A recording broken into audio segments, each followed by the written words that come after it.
دعوت media YouTube channel, محبت کا پیغام، انسانیت کے نام۔ السلام علیکم ورحمۃ اللہ وبرکاتہ۔ الحمدللہ رب العالمین والصلاة والسلام علی سید المرسلین وعلی آلہ وصحبہ اجمعین، اما بعد فاعوذ باللہ من الشیطان الرجیم، بسم اللہ الرحمن الرحیم۔ انا نحن نزلنا الذکر وإنا له لحافظون، وقال النبی صلی اللہ علیہ وسلم خیرکم من تعلم القرآن وعلمہ، او کما قال علیہ الصلاۃ والسلام۔ دنیا کی کتابوں میں قرآن چمکتا ہے، دنیا کی کتابوں میں قرآن چمکتا ہے، قرآن میں اللہ کا فرمان چمکتا ہے۔ جس شخص کی عادت تلاوت قرآن ہو جائے، جس شخص کی عادت تلاوت قرآن ہو جائے، وہ اللہ کے نگاہوں میں انسان چمکتا ہے۔ قابل تعظیم صدر جلسہ اور مہمانان اعظام اور سارے علمی قافلوں کے رفیقوں، قرآن اللہ کا کلام ہے، امت مسلمہ کی روح ہے، قرآن تڑپتے دلوں کی فریاد ہے، سسکتی روح کا علاج ہے، قرآن دستور حیات ہے، منشور حیات ہے، ضابطہ حیات ہے، بلکہ ساری دنیا کے لیے آب حیات ہے۔ قرآن کی تلاوت بھی عبادت ہے، قرآن کی آیتوں میں غور فکر کرنا بھی عبادت ہے، قرآن کا پڑھنا بھی عبادت ہے، پڑھانا بھی عبادت ہے، اور قرآن پر عمل کرنا بھی عبادت ہے۔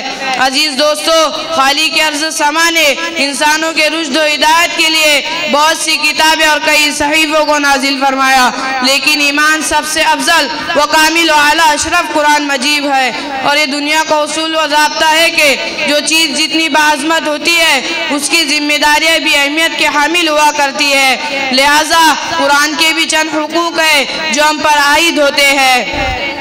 قرآن کا سب سے پہلا حق یہ ہے کہ ہم اس پر ایمان لائے۔ چڑھتی سورج کی طرح ہمیں اس بات کا یقین ہو جانا چاہیے کہ قرآن اللہ کا کلام ہے، قرآن کتاب ہدا ہے، سیرت مصطفیٰ ہے۔ قرآن کا دوسرا حق یہ ہے کہ اس کی تلاوت کی جائے۔ دنیا کی کوئی کتاب تلاوت نہیں، صرف قرآن ہی کتاب تلاوت ہے، جس کی تلاوت پر خالق ارض سما کی طرف سے اجر و ثواب کے وعدے ہیں۔ جو سب سے ضروری ہے مسلمان نہیں پڑھتے، جو سب سے ضروری ہے مسلمان نہیں پڑھتے، ایمان کے صحیفوں کو نگہبان نہیں پڑھتے۔ ایک ایسے مسلمان ہے جو صبح سویرے اخبار تو پڑھتے ہیں لیکن قرآن نہیں پڑھتے۔ قرآن کا تیسرا حق یہ ہے کہ اس کو یاد کیا جائے۔ قرآن کریم کی آیتوں اور بے شمار احادیثوں میں حفظ قرآن کی فضیلت کو بیان کر کے امت مسلمہ کو حفظ قرآن پر ابھارا گیا۔ قرآن کا چوتھا حق یہ ہے کہ اس کے معنی میں تدبر و تفکر کیا جائے تاکہ ہمیں پتہ چلے کہ قرآن کہتا کیا ہے، قرآن چاہتا کیا ہے، نزول قرآن کا مقصد کیا ہے۔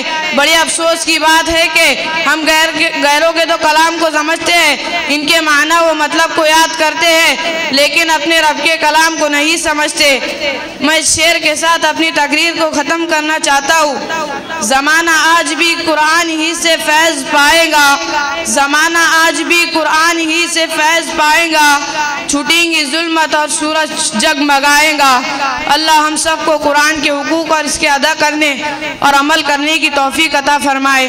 آخر دعوانا الحمدللہ رب العالمین۔